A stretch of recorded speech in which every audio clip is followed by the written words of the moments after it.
Bonsoir à tous. Alors, ce soir, le but, c'est de parler de principalement deux choses. Première chose, Hoshana Rabbah. Hoshana Rabbah, c'est le 7e jour de la fête de Sukkot qu'on appelle Hoshana Rabbah. Et de parler également de Simchat Torah, Shemini Atzeret et Simchat Torah. On expliquera que c'est une fête à part entière. C'est pas une fête qui est la suite de Sukkot, mais qui est une fête vraiment à part entière. On a un jour en Israël et 2 jours en France. Donc, le but, c'est d'essayer d'expliquer des choses sur ça pour vivre au mieux. C'est euh, pour vivre au mieux ces fêtes-là. Alors, c'est parti. Juste au passage, l'année dernière, j'avais fait un cours sur Chol HaMoed, sachant qu'il est déjà enregistré et qu'il fallait choisir, je ne pouvais pas faire les deux. Alors, il est déjà enregistré, ceux qui veulent le lien, je peux vous l'envoyer, c'est un cours sur Chol HaMoed. Mais donc là, le but, c'est de parler d'autre chose que Chol HaMoed, puisque ce cours-là, on ne l'a jamais fait encore sur Hoshana Rabbah et Simchat Torah. Alors, concernant Chol HaMoed, on va pas, juste pour dire un petit mot, il y a beaucoup de choses à faire à Chol HaMoed. Comme j'ai dit, il y a un cours à part sur ça, donc on ne va pas rentrer trop dans les détails. Mais de savoir que même si c'est des demi-fêtes, bah, c'est quand même des fêtes. Donc il faut améliorer sa nourriture, il faut améliorer ses vêtements, il faut améliorer les efforts qu'on fait. Il faut prendre un peu plus de temps pour étudier la Torah. Enfin, toutes ces choses-là, c'est des choses qui sont importantes. Même si ce sont que des demi-fêtes, ça reste des fêtes, comme j'ai dit. Il y a tout un cours dessus pour celui qui veut savoir quelle est la conduite idéale à avoir pendant Chol HaMoed. Donc ça, on ne va pas du tout s'étendre sur le sujet. Et on rentre directement dans le vif du sujet avec Hoshana Rabbah. Alors, Hoshana Rabbah, il y a marqué comme ça. Donc, je vais traduire directement pour qu'on reste dans notre timing. Yom HaShevi Shel Chag HaSukkot, donc le 7e jour de la fête de Sukkot, c'est Hoshana Rabbah. Donc là, on est encore dans la fête de Sukkot, c'est le 7e jour de la fête de Sukkot. Et c'est un jour dans lequel on a l'habitude de multiplier dans l'étude de la Torah, dans les slichot, dans les tachanunim. C'est la dernière fois d'ailleurs qu'on va dire les slichot à la tfila de Shacharit là-bas, et ça sera les dernières slichot de l'année. Enfin, après, on reprendra au mois de Elul. Mais en tout cas, après, l'année sera lancée. Et on dit dans le Midrash comme ça, Amar Akadosh Baruch Hu, les Avram Avinu. Akadosh Baruch Hu, il a dit à Avram Avinu, Ani Yachid B'olamim V'ata Yachid B'olamcha. Toi, je suis seul dans mon monde et toi, tu es seul dans ton monde.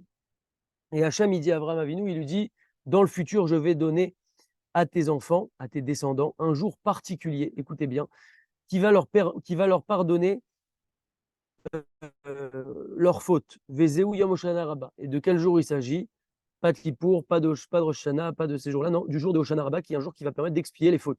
Chez Imen Kapara Levanecha, Rosh Hashanah, que si tes enfants, ils n'ont pas de Kapara à Rosh Hashanah, s'ils n'ont pas été pardonnés, expiés à Rosh Hashanah, Tielaem Kapara, Yom Kippourim, alors ils auront une kapara à Yom Kippourim. Et s'ils n'ont pas eu de Kapara, ils n'ont pas été expiés à Yom Kippourim, alors ils auront une Kapara à Hoshana Rabbah.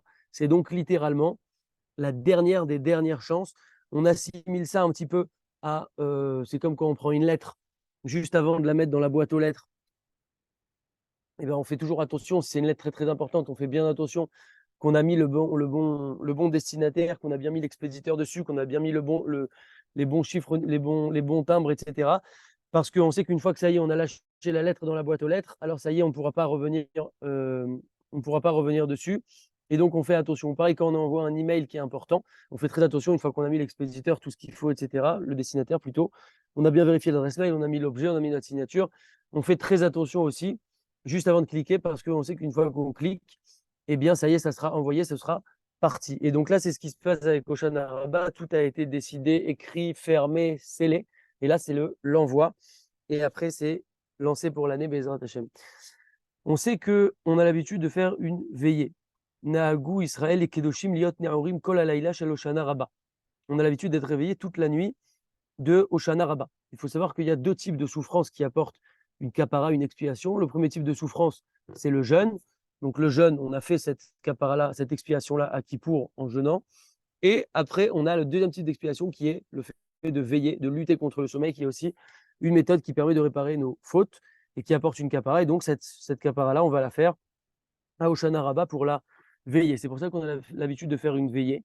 Après, il y a différentes habitudes. Il y en a qui lisent dans un livre qui s'appelle Crier Moed. C'est là où il y a tout le CDR des veillées, où on a l'habitude là-bas de lire tous des passages qui sont organisés, etc. Et chacun a ses habitudes. Il y a des synagogues dans lesquelles il y a des shiurim, il y a des cours. Il y en a qui n'arrivent pas à lire longtemps, donc ils vont aller plus vers un cours. En tout cas, l'idée, c'est vraiment de rester réveillé. C'est très, très important. C'est une veillée qui va apporter une expiation pour toute notre année. Et après, comme on a dit, ça sera lancé. Contrairement à ce qui est répandu, il faut savoir que le principal de ce tikkun-là, de cette veillée-là, ça va être pendant la première partie de la nuit. On sait que la nuit est divisée en deux parties. La première partie étant de Tset HaKochavim, la sortie des étoiles, jusqu'à Chatzot Laïla, qui va être aux alentours en France de 1h30 ou un peu plus, ou à peu près, il faut vérifier dans quel J. Et en Israël, ça va être aux alentours de minuit et demi. Donc ça, c'est la première partie de la nuit. Et ensuite, après Chatzot Laïla, c'est la deuxième partie de la nuit. Ce qu'il faut savoir, c'est que le principal de cette veillée-là, c'est dans la première partie de la nuit, dès que la nuit tombe, jusqu'à Chatzot Laïla. Très bien. Concernant les Birkot Torah, celui qui a été dormir un petit peu pour prendre des forces, il faisait déjà nuit, il a été dormir pour prendre des forces et ensuite il s'est réveillé pour aller faire la veillée. Le fait qu'il ait dormi, maintenant, comme il va retourner étudier la Torah, il devra à nouveau faire les Birkot Torah. Les Birkot Torah, c'est la fin des brachot du matin. On a là-bas la fin qui sont les Birkot Torah. Et ensuite, le matin, une fois qu'il fera ses autres brachot du matin, il ne refera pas à nouveau les Birkot Torah. Par contre, celui qui n'a pas dormi dans son lit, mais qui a juste dormi comme ça sur une chaise, il s'est assoupi ou il s'est juste reposé un petit peu comme ça, alors il n'est pas obligé de faire les Birkot Torah pour pouvoir étudier pendant cette veillée. Par contre, le lendemain, il fera les Birkot Torah parce que c'est une nouvelle journée. Si maintenant il a rejoint plusieurs chaises, assemblé plusieurs chaises ensemble de manière à s'allonger dessus, c'est considéré comme s'il avait dormi un sommeil fixe dans son lit. Et donc, il devra refaire les Birkot Torah. En fait, pour pouvoir étudier la Torah, on est obligé de faire les Birkot Torah. Donc là, comme il s'apprête à faire une veillée, c'est pour ça qu'on se pose cette question-là. Très bien. Achila Basuka, donc quand on va manger dans la souka, si jamais on n'est pas dans la souka pour la veillée, on fera attention à ne pas manger plus de 54 grammes, donc kabetza de mésonote, parce qu'on sait qu'on ne peut pas manger cette quantité-là en dehors de la souka. Donc si on mange une telle quantité, il faudra être dans la souka. C'est valable aussi pendant la veillée, puisqu'on est encore dans Soukot. Comme on a dit, le principal de cette veillée, c'est la première partie de la nuit. Et donc ça, c'est quelque chose qui est important. Très bien. Il y a certaines synas d'ailleurs, ils vont commencer beaucoup plus tôt la veillée. Ils ne vont pas la commencer à minuit ou à 11h30. Ils vont la commencer vers 9h. Et ensuite, ils vont la prolonger jusqu'à comme ça, un petit peu après Chatzot Laïla. Ils vont rester jusqu'à 2-3 heures du matin. Et ensuite, les gens ils vont aller dormir un petit peu, 2-3 heures pour pouvoir être frais pour la tfila. À chacun de voir en fonction de ses kohorot, mais de bien retenir que le principal de cette veillée, c'est la première partie de la nuit. Et Chacham Einav Berosho, celui qui est Chacham, il a ses yeux dans sa tête, c'est-à-dire qu'il va toujours anticiper. Et donc, faire une petite sieste, par exemple, dès l'après-midi avant cette veillée-là pour être en forme. Ou pareillement, comme on a dit, s'il sait qu'il ne va pas tenir pendant la tfila et qu'il va être complètement défoncé et s'endormir, alors ça a un sens d'aller dormir un petit peu à la fin de la veillée pour pouvoir être en forme, etc. Concernant maintenant les brachot du matin, une fois que cette veillée-là sera terminée, Aneor Kol Haïla Mevarer Be'amud Ashra Birkot Ashra. Donc celui qui est réveillé, donc celui qui a dormi, il n'y a même pas de question. S'il a dormi 2 heures dans son lit, ben, il fait comme si il avait dormi 5 heures ou 6 heures ou 7 heures, peu importe. Modéani, Netilat, avec Bracha, tout ce qu'on fait comme d'habitude. Par contre, celui qui n'a pas dormi, c'est là que la question se pose. Alors, une fois arrivé le matin, il fera les Birkot à Shachar et il fera les Birkot à Torah. Comme on a dit, les Birkot à Torah, c'est la fin ce qu'on appelle les brachot du matin. Par contre, la seule bracha qu'il ne fera pas, c'est Al Netilat Yadayim. Il fera Netilat, classiquement, mais il ne fera pas la bracha de Al Netilat Yadayim. Également, Asher Yatzar, il ne le fera que s'il a eu besoin d'aller aux toilettes. Sinon, il ne fera pas également Asher Yatzar. Maintenant, concernant les Ashkenazim, il y a des Ashkenazim qui ont l'habitude, pour un Ashkenaz, dans le cas où on n'a pas dormi, hein, encore une fois, qui ont l'habitude d'écouter les Birkot Ashrar et les Birkot Torah de quelqu'un d'autre qui, lui, a dormi, un sommeil fixe dans cette nuit-là, et qui va penser à les acquitter, eux, ils vont répondre. Mais les Sfaradim, nous, on a dit, on ne fait pas comme ça, on fait toutes les brachot du matin, même si on n'a pas dormi, en fait, ce n'est pas des brachot par rapport à ce qu'on est dormi ou pas, c'est des brachot qui sont fixés pour la nouvelle journée. On fait donc Birkot Ashrar, Birkot Torah, et comme on a dit, on ne fait pas Netilat, même Netilat Yadayim, la seule bracha qu'on ne fera pas, ça sera Netilat Yadayim.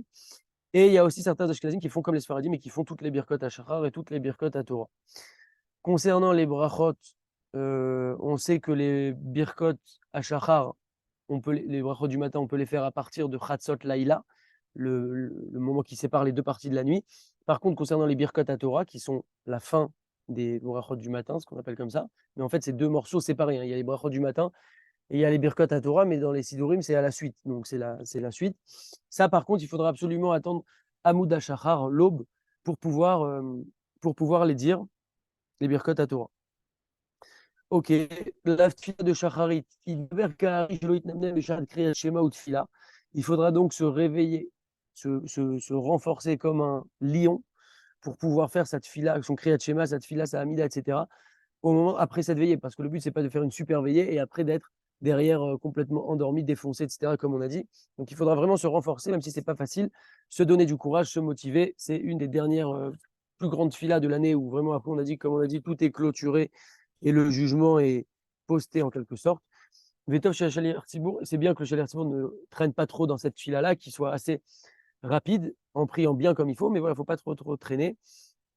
Et ensuite, après le Hallel de cette fila-là qu'on va faire à Hoshana Rabbah, on a l'habitude de faire des tours autour de la Teva, 7 akafot, 7 tours avec le loulav, avec les 4 espèces, quoi. Et en fait, c'est comme si la Teva, elle représentait le Misbéach. Et nous, on fait des tours autour. On a cette habitude-là. On a l'habitude aussi de frapper, une fois qu'on finit la tfila, on a l'habitude de frapper la harava sur le sol. On vient par là, en fait, comme si on venait empêcher le Satan de parler contre nous, puisque les haravot représentent des lèvres. Il y a une petite phrase à dire qui est dans les Sidurim à ce moment-là où on fait ça. Et c'est quelque chose de très important. Aussi, à la fin, on dit Nishmat Kol Chai, c'est une prière de remerciement, où on remercie Akadosh Baruch Hu, on ouvre le Echal et on fait Nishmat Kol Chai, qui est une prière de remerciement qu'on peut dire d'ailleurs n'importe quand dans l'année. Mais voilà, on, on vient dire Hoshana Rabbah à ce moment-là, qui est vraiment très important, où on vient remercier Hachem pour tout le bien qu'il nous a donné jusque-là, pour qu'il puisse nous en donner aussi par la suite. Au passage, il y a une ségoula qui est ramenée par le Gaon Rabbi David Pardo, qui nous dit que toute personne qui est dans un moment de détresse, et personnellement, c'est un truc que j'ai fait plusieurs fois, vraiment plusieurs fois, plus de 5 fois, je ne sais plus combien exactement, et toutes les fois où je l'ai faite, sans exception, je dis bien sans aucune exception, ça a marché à 100%. C'est quoi cette ségoula? C'est quand on est dans un moment de détresse, quelque chose où il nous arrive une galère, où on a un problème. On dit dans sa tête que Blinéder, toujours Blinéder parce qu'il faut toujours dire ça, qu'on prend sur nous que quand on va être délivré de notre épreuve, on dira le Nishmat Kol Chai. Et idéalement, il faut le faire devant 10 personnes, s'engager donc à lire le Nishmat Kol Chai une fois devant 10 personnes. Après, il ne faut pas oublier de le faire une fois qu'on est délivré. Donc, si vous le faites, il faut noter de côté que vous devez faire un Nishmat Kol Chai si vous êtes délivré de votre épreuve. Et c'est quelque chose qui marche vraiment sérieusement. Très bien. Également, on sait que Hoshana Rabbah, donc comme on dit, c'est le dernier jour de la fête de Sukkot, donc le 7e jour. À partir de ce moment-là, ça sera le dernier repas, les derniers repas qu'on va faire dans la Souka. Donc, on va profiter au maximum de ce jour. Il y a même une tfila qu'on dit juste à la veille de Shemini Atzeret et Hoshana Rabbah, pardon, Shemini Atzeret et Simchat Torah, avant de partir à la Sina, donc quand Sukkot en fait est sur le point de se terminer, il y a une prière où on dit qu'on fait parce qu'on a de la peine entre guillemets de se séparer de cette souka. Ça y est, on vit les dernières secondes dans la souka. Après, on rentre dans une autre fête, comme on a dit. La souka, ça se représentera que l'année prochaine, en espérant avec le Mashiach Bezrat Hashem. En tout cas, c'est ce dernier jour-là, c'est le dernier jour où on peut profiter de la souka. On avait dit dans le cours sur Sukkot que chaque moment qu'on passe dans la souka, c'est une mitzvah tassée de la Torah, qu'on soit juste posé, en train de manger, en train de dormir, en train de se reposer, n'importe quoi. D'ailleurs, il y a mon lit là, vous savez, au passage, pour vous montrer. Et en fait, chaque instant où on est dans la Sina, dans la souka, pardon, c'est une mitzvah tassée de la Torah. Donc, on profite au maximum de ce dernier jour-là. C'est un grand piège général parce qu'au Hoshana Rabbah, comme c'est pas fête, c'est un jour de chol. Donc, on peut être soit en train de travailler à droite, à gauche, en train de vaquer à nos occupations sur notre téléphone, etc. Mais il ne faut pas passer à côté de ce jour-là parce que c'est un jour qui est très, très puissant et très important. Il faut aussi en profiter pour faire des tfilotes pendant ce jour-là. C'est un jour qui est vraiment très, très messougal et où il y a une très, très grande force. Comme on a dit, après, ça y est, le jugement est envoyé, il est passé. Et, euh, et voilà. Concernant maintenant, on rentre dans la deuxième partie du cours de ce soir. On va parler maintenant de Simchat Torah. Alors, Shemini Atzeret et Simchat Torah, comme on a dit, Sukkot est terminé. Ça n'a plus rien à voir avec Sukkot. C'est pas comme à Pessah où on a les premières fêtes de Pessah et les deuxièmes fêtes de Pessah. Non, même si ça semble être la suite ici, c'est deux fêtes complètement distinctes. Le dernier jour de Sukkot, c'est ce dont on vient de parler, Hoshana Rabbah. Et maintenant, on rentre dans une nouvelle fête. Donc, en France, en France ou ailleurs dans le monde, tout pays qui est en dehors d'Eretz Israël, il y a 2 jours. Il y a Shemini Atzeret et il y a Simchat Torah. Et en Israël, ce sera un seul et même jour, Shemini Atzeret et Simchat Torah. Donc Shemini Atzeret, ça vient après les 7 jours de Sukkot. C'est une autre fête, comme on a dit. C'est une fête en soi. Et elle n'a aucun lien. VN Kesher Beno Lechag HaSukkot Klal. Elle n'a aucun lien avec la fête de Sukkot. Complètement, il n'y a aucun lien. Et c'est également appelé Simchat Torah. Pourquoi? Parce que c'est le jour où on va terminer les 5 livres de la Torah. Et comme on a dit, en dehors d'Eretz Israël, il y a 2 jours de Yom Tov, et donc on aura Shemini Atzeret, et le lendemain, donc le 9e jour, si on compte depuis le premier jour de Sukkot, même si c'est une fête à part, on aura donc 8 et 9 en dehors d'Eretz Israël, et 8e jour, avec, qui sera à la fois Shemini Atzeret et Simchat Torah en Eretz Israël. Donc ça, c'est important de comprendre ça. La tefila de Harvit, on chantera donc Harvit avec un bon air. On sera joyeux parce que voilà, c'est une très très grande fête, Simchat Torah, et c'est une fête en soi. Je me répète, hein, mais il faut que ça rentre dans nos têtes. On priera avec beaucoup de joie. Et c'est une mitzvah tassée de la Torah, un commandement positif de la Torah, de se réjouir particulièrement pendant cette nuit-là, ce soir-là, de Simchat Torah. Et il faudra également rappeler au Tzibour, à l'Assemblée, que maintenant on ne dit plus Chag HaSukkot parce que c'est une autre fête, on dira Et Yom Shemini Chag Atzeret Hazeh. C'est ça qu'on mentionnera dans la fête. Très bien. On va faire aussi les hakafot. Donc, les hakafot, c'est quand on va tourner. Après la tefila de Harvit, on a un minag de tourner autour de la teva, 7 hakafot. Elles portent des noms, chaque hakafa en fonction des avot, etc. Et on a l'habitude donc d'avoir les sifrei Torah et de tourner comme ça en l'honneur de la Torah. On se réjouit avec des chants, avec des louanges, avec des danses, avec des applaudissements de main. On va parler de ça juste après parce qu'on sait que normalement c'est problématique à Shabbat ou Yom Tov. Et tout celui qui multiplie dans la joie ce jour-là, alors il est digne de louange. Le Chida, il écrit qu'avant les Hakafot, on va poser les sifrei Torah sur la Teva. Et il y a quelqu'un qui craint le ciel, qui va se tenir à côté des sifrei Torah et qui va tenir le Sefer Torah pendant le temps des danses. Très bien. Concernant maintenant frapper des mains, danser, etc., qu'est-ce qu'on a le droit de faire, qu'est-ce qu'on n'a pas le droit de faire à Simchat Torah? Comme on le sait, toute l'année, dans Shabbat ou dans Yom Tov, les Chachamim nous ont interdit de taper des mains. Donc c'est quelque chose dans lequel d'ailleurs il faut faire attention. Taper des mains, on n'a pas le droit de faire ça pendant Shabbat ou pendant Yom Tov. Et dans le Shulchan Aruch, on nous dit que par contre, en l'honneur de Simchat Torah, c'est une exception. Les Chachamim nous ont permis de danser et de taper des mains pendant Simchat Torah, et même si Simchat Torah tombe Shabbat. De toute façon, par contre, ce sera interdit de secouer des cloches, si on a des petites cloches pour faire de la musique, etc., ou si maintenant on va prendre des rimonimes et le secouer, ça par contre, ça sera interdit. Je répète, on a juste le droit de taper des mains et danser à Simchat Torah. Et également, ce sera interdit de taper comme ça sur les tables, et c'est quelque chose sur lequel il faut mettre en garde les gens, parce que ça, c'est interdit non seulement à Simchat Torah, mais c'est interdit a fortiori toute l'année à Shabbat et Yom Tov. On a pris beaucoup l'habitude de taper comme ça sur nos tables à Shabbat pour mettre de l'ambiance. On est content, c'est très difficile d'ailleurs de ne pas le faire. Pour moi, le premier, je parle, mais il faut s'habituer à ça parce que c'est vraiment un problème et c'est interdit de faire ça. Et donc, a fortiori, à Simchat Torah, on ne pourra pas le faire. Donc, la seule permission qui a été donnée à Simchat Torah par rapport à l'année, c'est de pouvoir taper des mains et de pouvoir danser. Donc, il faudra exploiter cela. Maintenant, concernant le niveau, à quel point c'est élevé, grand, de danser à Simchat Torah et d'être joyeux à Simchat Torah. Il faut informer le Tzibour sur la grandeur du chant et des danses en l'honneur de la Torah et les niveaux que peut atteindre une personne qui va s'adonner à cette tâche-là de chanter, de se réjouir en l'honneur de la Torah. Comme l'écrit le Gan Rabbi Akiva Israël El-Ghazi, Ashrei Enosh Ya'asezot ou Ben Adam Yahazik Ba Vesimchata Shel Torah, donc un homme qui va se renforcer comme ça dans la joie de la Torah. Veitaken Bazet Gamen Nishmato, Asher Pagam Birvat Torah Tashem Temima. Et par cela, par cette joie-là de Simchat Torah, il va réparer les dommages qu'il a pu causer à sa Neshama, les dommages qu'il a pu causer à la Torah en ne respectant pas la Torah ou en ne respectant pas les commandements de la Torah. Et également, les Rishonim ont écrit comme ça. Kol Azaïr Besimcha Shel Torah Kayom Azeh, tout celui qui est vigilant dans la joie d'un jour pareil, le jour de Simchat Torah, Batouar ou Shelo Tipasek à Torah Mizaro. Il lui est promis que la Torah ne sera pas interrompue de sa descendance, c'est-à-dire que les gens dans sa descendance ne vont pas partir en vrille, en quelque sorte, et il a une promesse dans ça. D'ailleurs, c'est intéressant le langage, parce qu'il y a marqué Kol Azaïr Besimcha, tout celui qui est vigilant dans la Simcha. En général, quand on parle de Simcha, On ne nous parle pas de vigilance parce que la simcha, par définition, il n'y a pas de vigilance. On est là à se lâcher, se motiver, etc. Alors, j'ai pensé à une idée. Quelle peut être l'idée d'être vigilant dans ça, sous-entendu appliqué? C'est qu'au début, quand on va sortir la Sefer Torah, tout le monde est là, tout le monde est content. Les 5 premières minutes, tout le monde chante, tout le monde danse. Et après, on va un peu dans son coin, on sort, on va se faire sur une chaise. Ben, c'est à ce moment-là qu'il faut se dire, allez, je vais me motiver. C'est maintenant Simchat Torah. J'ai compris le niveau de ces chants et de ces danses à ce moment-là. Je vais me lever, je vais donner toutes mes forces pour pouvoir danser et me réjouir un maximum en l'honneur de la Torah. Euh, Très bien. Juste une seconde.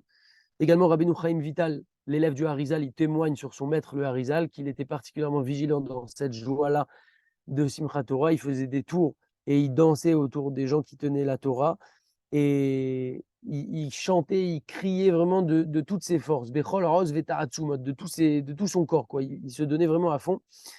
Et également, on raconte que le Gaon de Vilna, oui, Ayam Akif, Ifne Sefer Torah, Besimcha Rabba, il dansait comme ça devant les Sefer Torah.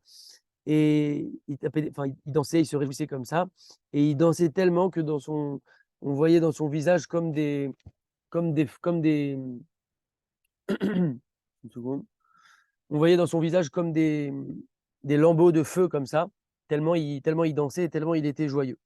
Et si ces gens-là, donc le Harizal, comme par exemple le Harizal et encore d'autres, si déjà eux faisaient ça, alors que c'était des gens qui avaient un certain kavod, c'était quand même des gdoléadors, alors nous, a fortiori, qu'on ne doit pas avoir honte, on ne doit pas être gêné, et au contraire, on doit vraiment se donner à fond, être tout rouge, transpirer, peu importe, parce qu'on a vu l'importance, la beauté, le niveau de faire ça pour se réjouir en l'honneur de la Torah. Très bien. Également, il y a le Gaon Rabbi Yehuda Tzadka de la yeshiva de Porat Yosef qui témoigne sur le Rav Yaakov Ovadia qu'il avait l'habitude de danser, de se réjouir énormément, Meod Besimchat Torah. Et non seulement lui, il se réjouissait, mais en plus, il encourageait les autres. C'est comme toute chose, hein, quand on fait une chose, c'est bien aussi toujours encourager les autres dans notre mouvement. Et tellement il se réjouissait, Bisrutkar Zachal Iveno, Alou Maran Rishon LeZion. Par ce mérite-là, il dit, c'est comme ça qu'il a mérité d'avoir un fils qui est Rav Ovadia Yosef, ni plus ni moins, parce qu'il a été joyeux à Simchat Torah. Et donc, heureux soit l'homme, Ashrei Adam Shelo Kechet Advarim Netzumat Libo, qui prend ces choses-là à cœur et qui considère vraiment ces enseignements-là, et qui s'efforce, ou Mishtadel Be'aroz Vetaratsumot Lirkot, de toutes ses forces, parce qu'il faut des forces. C'est quelque chose de physique de danser, ça demande des forces, de chanter, de danser, de se réjouir en l'honneur de la Torah et comme on a dit, d'encourager aussi les autres sur notre lancée. Très bien. Ok. Le jour de Simchat Torah, ou plutôt le soir de Simchat Torah, avant d'aller à la synagogue, c'est bien de manger quelque chose. Donc, comme la nuit n'est pas encore tombée, on n'a pas d'obligation de qui-douche, donc on peut manger sans aucun problème. Pourquoi? Eh bien, pour ne pas être trop pressé, trop stressé, avoir trop faim. D'ailleurs, il y a des synas où il y a même des petits qui-douches organisés, mais toujours compter aussi sur soi-même, manger un petit truc pour être en forme, pour ne pas être trop pressé de rentrer et d'écourter ce beau moment. Et pour celui pour qui c'est difficile d'attendre, alors il pourra faire lui-même les akafot tout seul. S'il est par exemple invité, pas pressé, pardon, il est marqué s'il est invité quelque part et qu'il sait que les gens vont l'attendre pour ne pas causer de problème et être respectueux, il pourra faire les akafot tout seul. Par contre, il faudra faire attention qu'il n'encourage pas les autres dans son sillon à accélérer et terminer. Kedusha v'tahora. En safek sha'al kol rabbanim bet hakneset v'achayim liot tamid. Donc, il faudra faire attention à tous ceux qui sont responsables communautaires et les rabbanim, de faire attention, d'être vigilants sur ce qui se passe dans les synagogues, au niveau du mélange homme-femme et tout, comme c'est des moments où il y a beaucoup de monde dans les synagogues. Le but, c'est pas d'être joyeux, de faire une simcha et que derrière, il y ait des mélanges, il y ait n'importe quoi, il n'y ait pas de tsniout, etc. Donc, toujours être vigilant sur cela. Ça, c'est pour les responsables, mais aussi pour nous-mêmes. Ça veut dire qu'on ne va pas commencer à se perdre dans notre chemin. Le but, c'est de venir à la Sina pour pouvoir danser et se réjouir en l'honneur de la Torah et pas autre chose. Il faudra faire attention, les femmes devront faire attention. Tout le temps, elles doivent faire attention, mais particulièrement quand il y a du monde comme ça, comment elles s'habillent. Les filles, à partir d'un certain âge, s'il y a des filles, ça sera un problème si elles vont chez les hommes. Il faudra faire attention qu'elles aillent dans la Ezrat Nashim. Euh, Très bien. Concernant les danses avec les Sifrei Torah, il faudra faire attention à ne pas manquer de respect au Sefer Torah. On ne devra pas prendre le Sefer Torah et commencer à le poser sur notre tête. Pareil, quand on va le donner à quelqu'un, le Sefer Torah, on ne va pas le donner en le jetant comme ça pour s'en débarrasser, mais plutôt on le donnera avec kavod, avec respect, et en ayant de l'amour pour le Sefer Torah. Très bien. On sait que quand on voit un Sefer Torah qui est en train d'avancer, quelqu'un porte un Sefer Torah, on a l'obligation de se lever à ce moment-là, jusqu'à qu'on l'amène à son emplacement ou jusqu'à que le Sefer Torah ait quitté notre vue. Donc, si on est tout au fond d'une Sinaï et qu'on ne voit plus le Sefer Torah, alors on peut s'asseoir, c'est pas un problème. Mais dès qu'on le voit ou qu'on est proche et que le Sefer Torah est en train de bouger, on doit rester debout en l'honneur de la Torah. Par contre, les personnes âgées ou les personnes qui souffrent des jambes, ils auront la permission de s'asseoir entre les akafotes et ça sera suffisant qu'ils se lèvent au moment où on sort les sfarim mais au moment où on les remet au Echal à la fin. Et au moment de la Hakafa Mamash, à ce moment-là, ils se lèveront donc au moment où on fait vraiment la Hakafa, le tour de la Hakafa, quand on sort les séfers et quand on rentre les séfers. Et sinon, ces personnes-là qui sont faibles ou âgées pourront s'asseoir en attendant. Très bien. Il y a certains Ashkenazim qui ont l'habitude de lire à la Torah le soir de Simchat Torah, après la première Hakafa. S'il y a un Sfarad qui est invité à monter à la Torah à ce moment-là, même si lui est Sfarad, qu'il n'a pas l'habitude de lire à la Torah, il peut monter à la Torah, il n'y a pas de problème le soir. On sait qu'il y a aussi un Yehi Ratzon qu'on fait au moment où on fait les Hakafot. Et c'est très bien de dire ce Yehi Ratzon-là. Et le Chida nous dit que c'est quelque chose qui est très très important pour nous donner des forces. Les Chizuk, Be'asek, Torah, Bemizot, ou Ma'asim Tovim, ça va nous donner beaucoup de force dans l'étude de la Torah, dans les mitzvot et dans les Ma'asim Tovim, dans les bonnes actions. Quand on va lire ce Yehi Ratzon, là, donc dans chaque Hakafa, il y a 7 Hakafot. Dans les Sidurim, vous verrez, il y a un petit Yehi Ratzon qu'il faudra bien se concentrer, avoir des bonnes kavanas. Et au-delà de ça, le Gaon Rabbi Chaim Falaji il nous dira que, de manière plus générale, au-delà de ce Yehi Ratzon, il nous dira qu'on fera très attention aux tfilotes qu'on va faire pendant ce Shemini Atzeret-là. Shemini Atzeret, Simchat Torah, un seul jour en Israël ou 2 jours en France. On les dira avec une grande kavana. Pourquoi?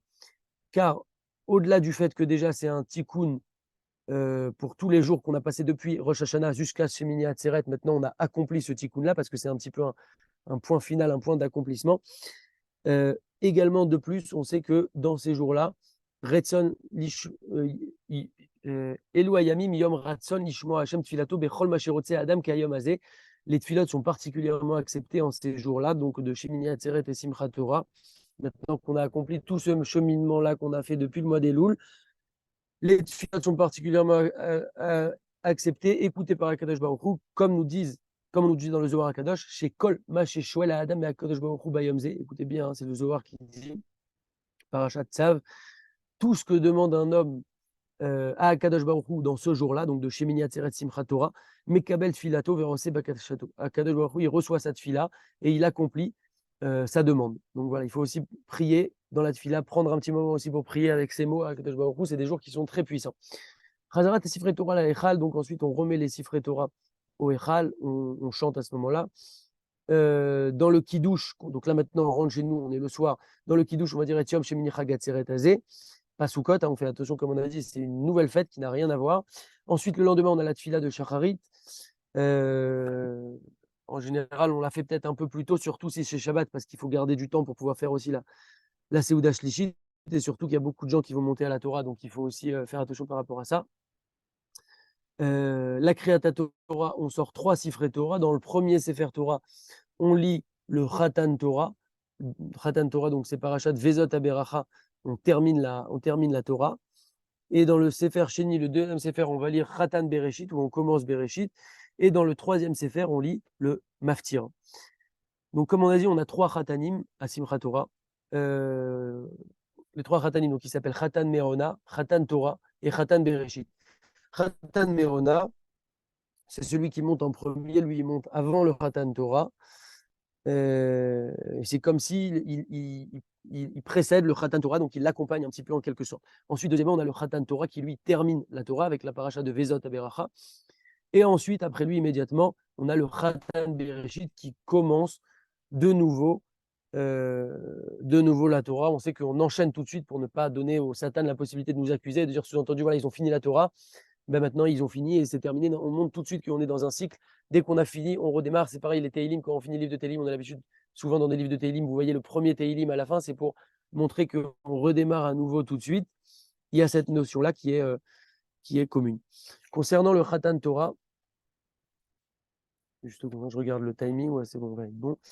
Ma'ala Gdola Yesh le Khatan Torah. C'est une très grande Ma'ala, un très grand niveau d'être Khatan Torah parce que c'est par son intermédiaire que la Torah vient maintenant se terminer.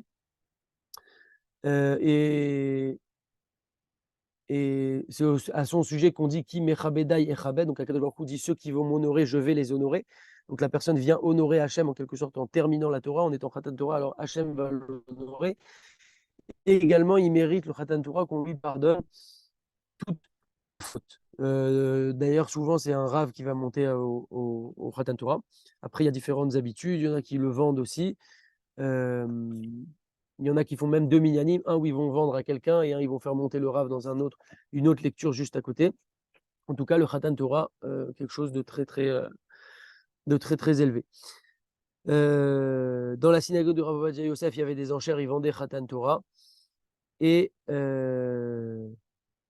et il y avait des enchères, chacun enchérissait, et il savait que c'était pour l'offrir à Rav Ovadia Yosef. Et à ce moment-là, il montait et il chantait des grandes chansons. C'était des très grands moments dont il témoigne le Rav ici. Ah oui, au passage, on l'a pas dit au début, juste pour rappeler, on est toujours sur le livre Al-Rav et Agada sur Chag HaSukkot de Rav David Shalom Naki, basé sur le Rav Ovadia Yosef. Et quand c'est différent pour les Ashkenazim, on le précise en général. On a l'habitude également que tout le monde monte à la Torah pendant ce jour-là, en l'honneur de la Torah. C'est vraiment la Torah qui a l'honneur pendant ce jour de Simchat Torah. Et le Chazan a l'habitude, donc, on lit comme ça, ou les Hacher, Amar, c'est trois psukim qu'on a l'habitude de revenir. Et quand il y a un grand Kaal, on a l'habitude de faire aussi plusieurs lectures en fait, dans une pièce à côté pour que les gens puissent monter plus rapidement. Également, les petits-enfants ont l'habitude de monter au Sefer Torah ce jour-là. Par contre, c'est en général qu'à partir du moment où ils sont arrivés en âge de Chinour, en Gil Chinour, qui est en général à peu près à partir de 6 ans. En dessous de cet âge-là de Chinour, il n'y a pas de lignée spécialement de les faire monter. Maintenant, un petit qui est arrivé en âge, attendez, un petit qui est en âge de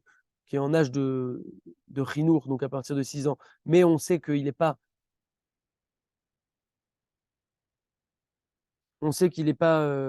qu'il est pas propre, c'est-à-dire qu'il ne s'essuie pas bien, etc. Alors on ne peut pas répondre après lui Amen. Maintenant, inversement, s'il y a un petit il est plus petit que l'âge de 6 ans, euh, mais il est déjà propre, par contre, on ne peut pas répondre après lui Amen et il ne se rejoint pas au Zimoun également. Très bien.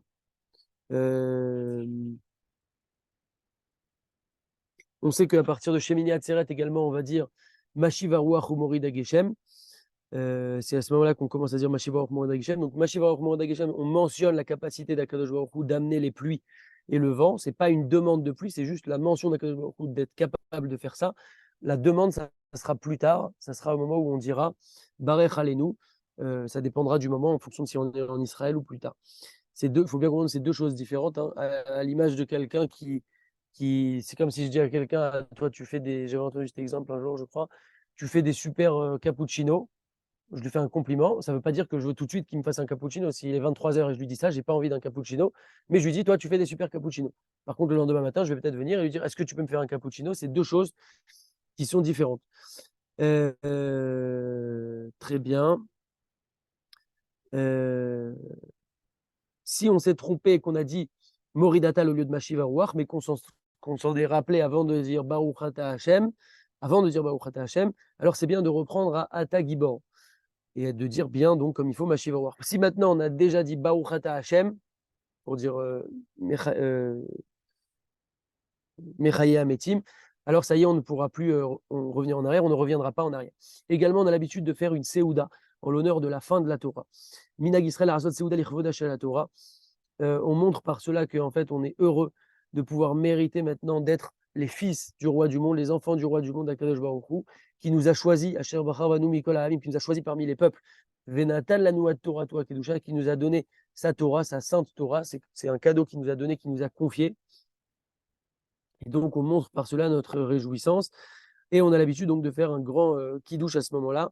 Et il y a aussi des sinas où c'est donc les khatanim qui ont acheté, qui vont faire un grand kidouche. En tout cas, l'idée, c'est vraiment de faire kavod à la Torah en organisant un beau kiddush pour cette journée-là. Ok, on a presque terminé. Il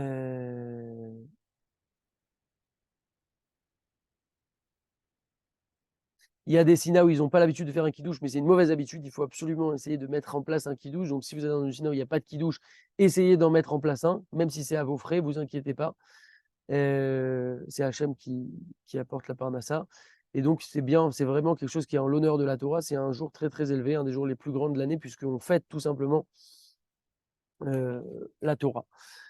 Également, pendant cette séouda-là, ce repas-là de fête, donc que ce soit à la Sina, si on organise une séouda, ou chez soi, quand on va manger après le midi, c'est bien aussi de danser. On a dit qu'à Simchat Torah, on avait une exception, une permission de pouvoir taper des mains et danser. Donc, c'est bien aussi de danser à ce repas-là.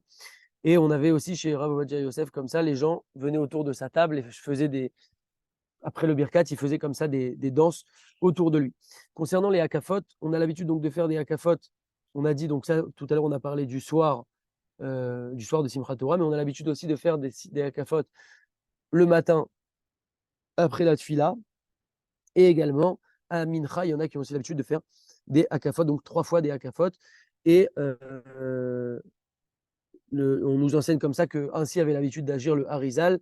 Et également le Chida, il écrit qu'il a vu le Rachash agir ainsi, donc de faire ces hakafot-là à ces différents moments, donc le soir, le matin et l'après-midi. Je vais à marcher, je basé sur d'autres Elioni, mais il a dit qu'il y a dans cela très grands euh, des très grands. Il y a aussi des gens qui ont l'habitude, donc ça c'est en Israël, puisqu'on peut porter, de sortir les siffrets Torah dans les rues de la ville pour pouvoir faire participer les gens de toute classe, de tout type, de tout niveau de religion à cette grande simcha. Voilà. Concernant la sortie de la fête, il y a les hakafot shniot, donc on a l'habitude de faire encore des hakafot, car oui, chez nous, on ne s'arrête jamais, Baruch Hashem. Donc encore de faire des hakafot autour de la teva avec des siffrets Torah, des danses, etc. À la sortie de la fête, donc cette fois avec des instruments de musique. Donc il y a des fêtes qui sont organisées un petit peu partout. Euh, et c'est une très bonne chose. Faire toujours attention dans ces fêtes-là, du coup, s'il y a des instruments de musique, etc., toujours attention au mélange homme-femme, la tsniout, etc. Le but, c'est jamais, il y a de Sasraro VFC DOS, le but, c'est pas de gagner quelque part pour perdre de l'autre côté. Si on a un habitant de dehors d'Israël, donc qui lui fait 2 jours, et que maintenant, ça y est, les Israéliens ont fait un jour, ils ont terminé leur Simchat Torah, et il y a donc ces Hakafot Shniot avec des instruments de musique à la sortie de la fête. Mais pour le Français, par exemple, qui est en Israël, bah, la fête n'est pas encore finie puisqu'il a encore 24 heures de fête. Il pourra assister à ces fêtes-là, même s'il y a des instruments là. Ensuite, on a Isrou Chag. Isrou Chag, c'est le jour qui est le lendemain de Simchat Torah. C'est un jour qui est appelé Isrou Chag. Pas que de Simchat Torah, d'ailleurs, c'est un jour qui est au lendemain des fêtes. En fait, on a aussi ça au lendemain de Pessah, le jour qui est tout de suite le lendemain de la fête. C'est un jour qui est appelé Isrou Chag et on a l'habitude de rajouter un petit peu dans la nourriture, dans la boisson. C'est un jour qui a une certaine simcha.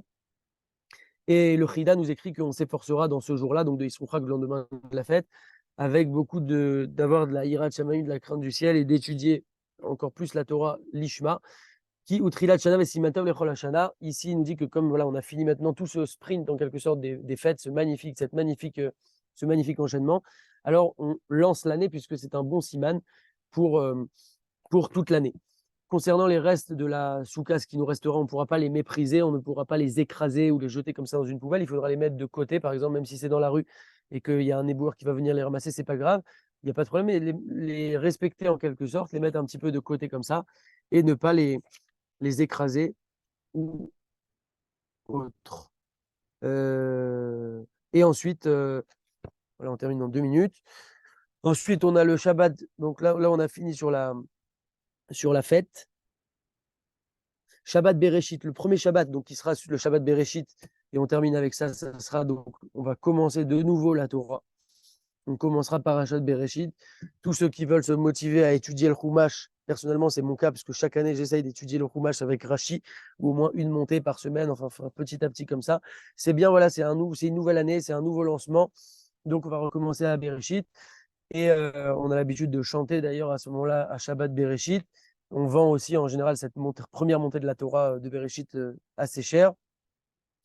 Et pour terminer, quelques petits points importants. Donc, À Simchat Torah, on a l'habitude donc de boire un petit peu d'alcool. L'idée, c'est pas d'être complètement saoul et défoncé, puisque vous avez compris que le but, c'est d'être joyeux et pas d'être joyeux juste 5 minutes et après d'être complètement KO, sans parler de la nuit, sans parler du lendemain, etc. Si on boit de l'alcool, il faut aussi boire de l'eau pour pouvoir s'hydrater. J'étais pharmacien à l'époque. Et en tout cas, vraiment faire attention avec l'alcool. Il faut une bonne dose et chacun sait honnêtement que la vraie bonne dose pour avoir de la simcha, c'est pas une dose de malade et le but, c'est pas de se mettre un KO. Au jour de Simchat Torah aussi, même si la journée est très, très, très remplie, surtout quand ça tombe Shabbat, on a la Seuda Shishit, comme on a dit, on a les montées le matin, on a les kidouches, on a tout ce qu'il faut. Le jour passe très, très vite, mais quel jour plus important que celui-là pour étudier la Torah, puisque c'est le jour, la fête par excellence de la Torah. Donc, on se réservera un petit moment pour pouvoir étudier la Torah pendant ce jour-là. Et après, l'idée, c'est de repartir donc sur cette nouvelle année Bezrat Hashem avec avec des forces de la Torah, avec des nouvelles résolutions, de pouvoir mettre en place un Limud Torah, parce que qui aime Chayenu Verechayamenu, c'est elle qui nous permet de vivre et qui nous permet d'avancer dans notre vie. Donc petit à petit, mettre en place, que chacun puisse mettre en place un temps d'étude fixe quotidien, même s'il est très très court. Et le rabbi de Lubavitch nous dit que dans toutes ces fêtes-là, en fait, c'est des moments qui sont tellement intenses qu'on a vraiment la possibilité de prendre des forces pour toute l'année à venir. Parce qu'après, on sait que là, ça s'enchaîne. On a Mois des Louls, les Slichot, Rosh Hashanah, Seret Yemei Teshuvah, Kippour, Sukkot, Chol HaMoed, Shemini Atzeret, Hoshana Rabbah, Simchat Torah, etc. Et après, d'un coup, là, on retrouve un calme plat. Et en général, on ressent un petit peu ça comme on retrouve une certaine routine. On retourne à notre routine. Ça y est, là, il n'y a plus rien jusqu'à Hanouka, ou jusqu'à, en tout cas, ouais, jusqu'à Hanouka, je crois. Le but, c'est pas de retomber dans une routine. Le but, c'est vraiment de d'étendre ces forces-là sur toute notre année et de pouvoir puiser dans ces merveilleux moments des forces pour toute notre année, Bezrat Hashem. Donc, que ça soit le cas pour tout le monde ici. Je réactive les micros s'il y a des gens qui ont des questions.